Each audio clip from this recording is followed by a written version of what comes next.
Hey everybody, Steve Burns here. Let's get into some practical shortcuts applied to our express keys on our Wacom products. Now, you can see here for the device I have both a Cintiq Touch as well as the Intuos Pro connected to my operating system. So I'm going to utilize the Intuos Pro. This is the product that most people who's going to be watching these tutorials are going to be using. However, the applications is going to be exactly the same for the Cintiq. So I'm going to come over here under the tools, making sure my Intuos Pro is targeted and target functions. Right down here in the bottom, we see our express keys listed. Now I'm going to ignore the top four, but keep in mind that with the Intuos Pro, whatever you touch is what's going to highlight, and immediately an overlay is going to show up on the left-hand side of our monitor. Okay, so it's kind of, nice little visual connection to keep track of where your fingers are mousing over. We're not touching down hard on the keys, just a light little bit of a touch here. I want to focus on these right down here at the bottom, which are by default set for your Shift, Control, and Alt.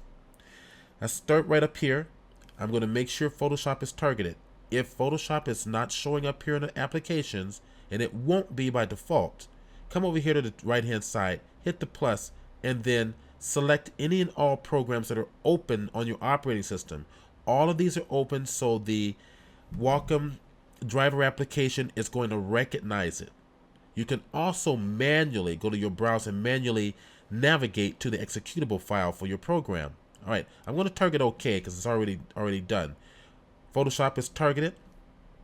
Let's go to the first button, one that quite a few people use in terms of a shortcut that requires 3 fingers or more. Go to my drop list, target keystroke, because we're going to keystroke in the shortcut keys as if we're working in Photoshop. All right, so Command or Control, Alt or Option, and Z for multiple undos. I'm going to title it Undo and target OK.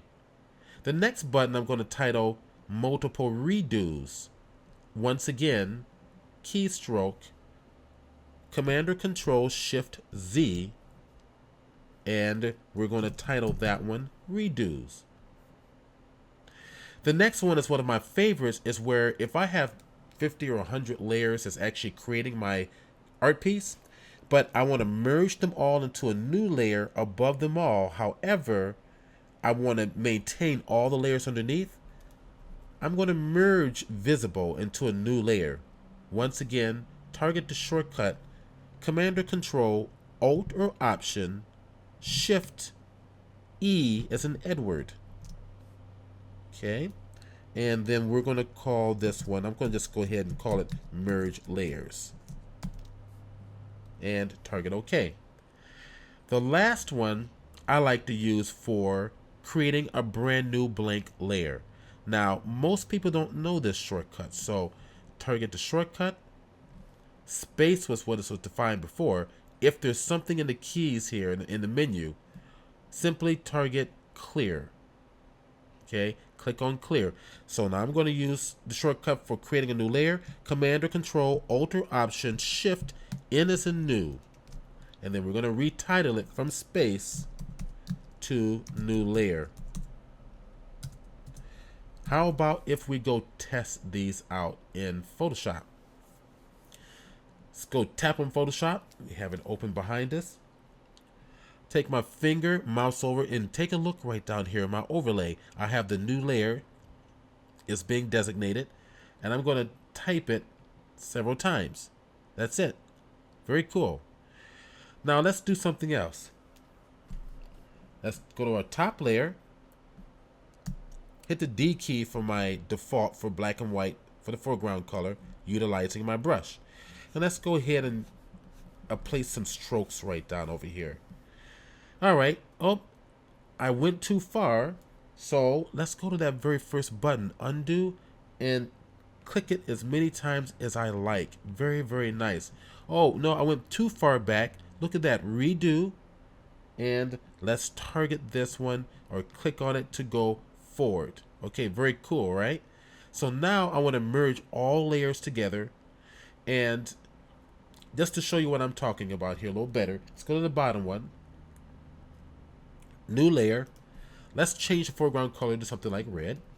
Let's lay down some red here. Let's add a new layer. Let's add down some blue. Let's merge them all together. Go to the bottom one. You can see it on the bottom. Second from the bottom. Merge layer. There. Very cool. So keep in mind that this procedure can be applied to any of your professional Cintiq products as well. And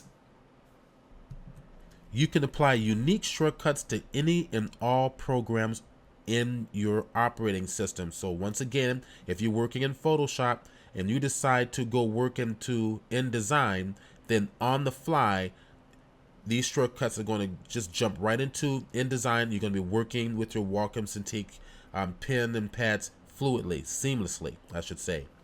Okay, all right, hope you enjoyed that. And let's get into applying some other techniques for the pen. Keep in mind that these shortcuts can be applied to any and all programs or operating systems. So if I'm working in Photoshop, I jump into InDesign. Whatever shortcuts I have applied to InDesign, it will jump into on the fly. From InDesign to a 3D program like Maya or Lightwave, on the fly, it's going to jump into those programs. So it's just a matter of you sitting down, thinking about how to utilize your shortcuts and how to apply them. And if you forget your shortcuts, now in this case in Photoshop, keep in mind that under your menus, which we've applied here, so our file menu on the right hand side, look, there are your shortcuts, and most programs will have them listed out here.